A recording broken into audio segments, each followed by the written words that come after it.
start with one of my favorite scenes. That is when your character Renata is trying to get out to the scene, but she can't. So I really wanted to explore with you how it was to connect with those emotional and difficult topics, but at the same time protect yourself. I think it was such a good start of a character and also a good setup for a movie about these things, because I think what you see in Nora on that point is that she has so much emotional weight that she hasn't processed, and she doesn't know how to communicate. And to be a good actor on stage, you have to open up to everything that lives in you to make a good performance. So she knows she has to go there, but she really doesn't want to, and she actually physically runs away. And for me, that was a lot of fun. I love playing panic. I haven't experienced that myself, but I've seen it happening, that kind of panic. And so I took a lot from my friend who has done exactly that, and then just on the stage, you actually see her being a really good actress because of everything she carries inside, and that gives her that force. And I think on a subconscious level, she has chosen to be an actress to get close to Gustav and to be able to communicate with him in a indirect way without really knowing it. And I love playing that with this character, like how much she knows about herself and how little she knows about herself, and the dynamic between those 2 points was very interesting to play around with. I think Agnes admires Nora's like spontaneity and like sort of personal freedom in a way, and that she's very brave. I think Agnes sees her as very brave, and I personally see Nora as very brave. So maybe that is what I admire.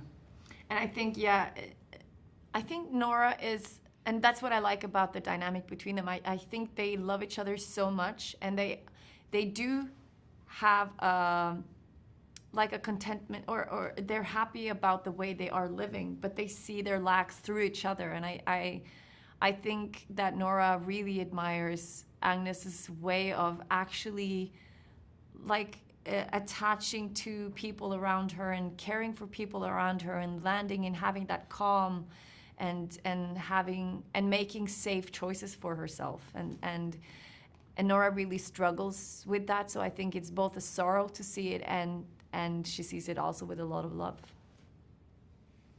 That's beautiful.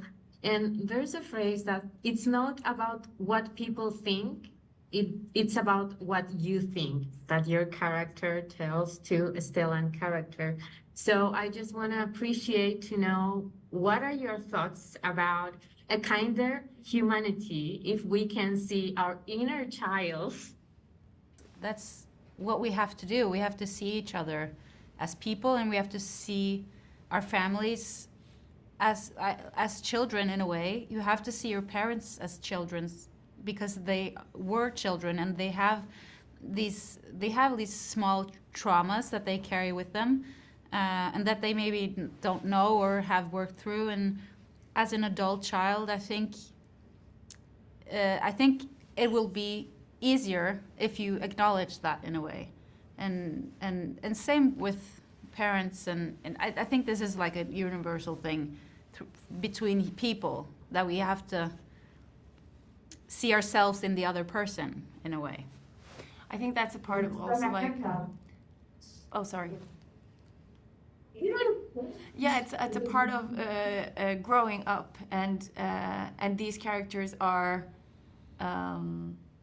more mature maybe than some of the other characters that has been in Joachim's movies. I think that's really like when also Agnes realizes and sees, and also Nora just see their father as the child, but you can't do that when you're younger, because it's damaging then you don't feel safe, so you kind of build up anger and resentment, and that is a protection that you have throughout being a kid growing up with someone who hasn't become fully mature as a parent. So and you keep that, but a part of like growing up and becoming mature is to see those faults and to accept them and really forgive someone for all their lacks. So I really feel that is very strong about this script and this story.